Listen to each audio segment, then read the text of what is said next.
Баршаңызға сәлем, арнамда көргеніме қуаныштымын. Бүгін сіздермен осындай өте дәмді, тойымды өзбек халқының ұлттық тағамдарының бірі маш көже, яғни машхурда деп те аталады. Осындай дәмді тағамның рецептісімен сіздермен бөлісетін боламын. Видеомны міндетті түрде соңына дейін қарап, лайк басып, комментарий қалдырып, қазақша контентті қолдап, арнама тіркелмеген болсаңыз тіркеліп қоюды ұмытпаңыз. Ол мен үшін өте маңызды. Ендеше осындай дәмді, тойымды тағамымызды бірге әзірлейік. Ең алдымен алдын ала жуып алған еттерімізді дәл видеодағыдай майда етіп турап алатын боламыз. Мен бұл тағамға жылқының етін қосатын боламын. Сіздер сиырдың немесе қойдың етін пайдалансаңыздар да болады. Еттерімізді турап алдық. Енді пиязымызды да дәл видеодағыдай майда етіп турайтын боламыз.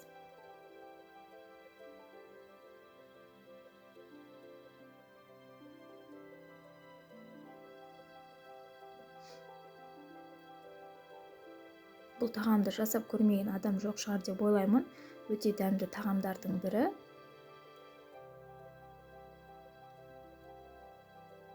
Сәбізімізді де дәл осындай пішінде турап шығатын боламын.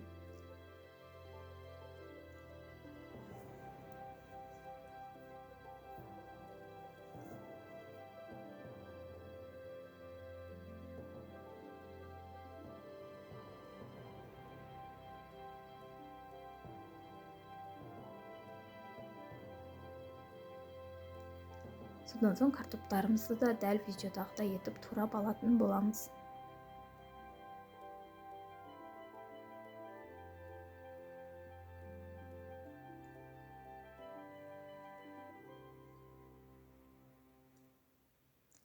Дәл осы сәтте қазанымызға майымызды қойып, газымызға қыздырып қоятын боламыз. Және де дайындап турап алған ингредиенттерімізді енді қазанымызға салып, шетінен қуыратын боламыз. Қызып тұрған майымызға пиязымызды салып, қызарғанша қуырып алатын боламыз.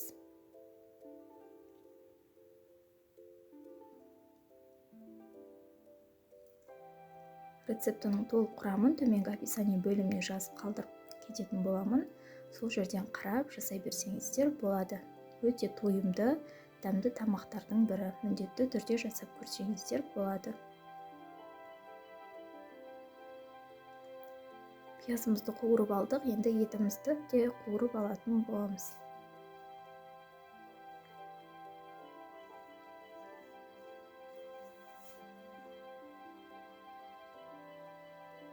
Еттеріміз де қуырылып болды. Енді үстінен сәбізімізді де салып, оны да 1-2 минуттай қуырып аламыз.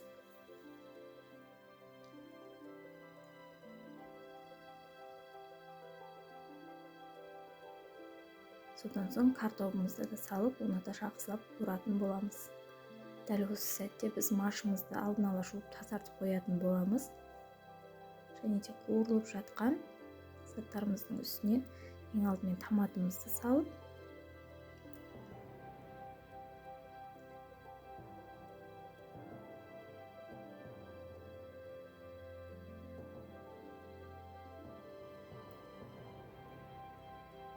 және жуып алған машымызды салып,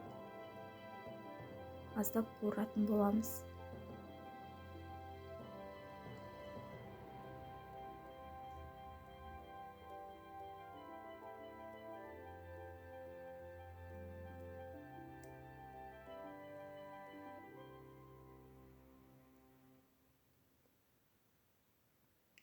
Содан соң дәміне қарай тұзын салып, үстінен қайнап тұрған суымызды құятын боламыз. Суды сіздер отбасыңыздағы адамдардың мөлшеріне қарай құйсаңыздар болады.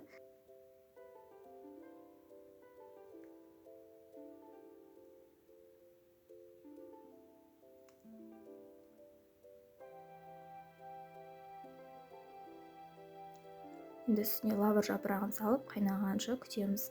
Неге маштарымыз қайнап, жарылып жатыр, пісіп жатыр.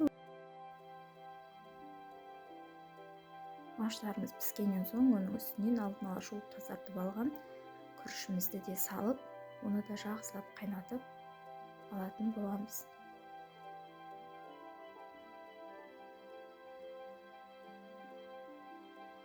мінекей біздің күрішіміз де машымыз да барлығы пісіп шықты.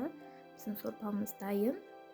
Тәрелкемізге немесе кесемізге құйып, өз қалауыңызша безендіріп дастарханға ұсына берсеңіз болады. Ас болсын, достар. Видеомды соңына дейін көргендеріңіз үшін рахмет. Сіздермен болған Ариана. Видеома ұнаса лайк басып, комментарий қалдырып, және де арнамда жаңа көрермен болсаңыз тіркеліп, жанында тұрған қоңыраушаның белгісін басып қоюды ұмытпаңыз. Келесі кездескенше сау болыңыз.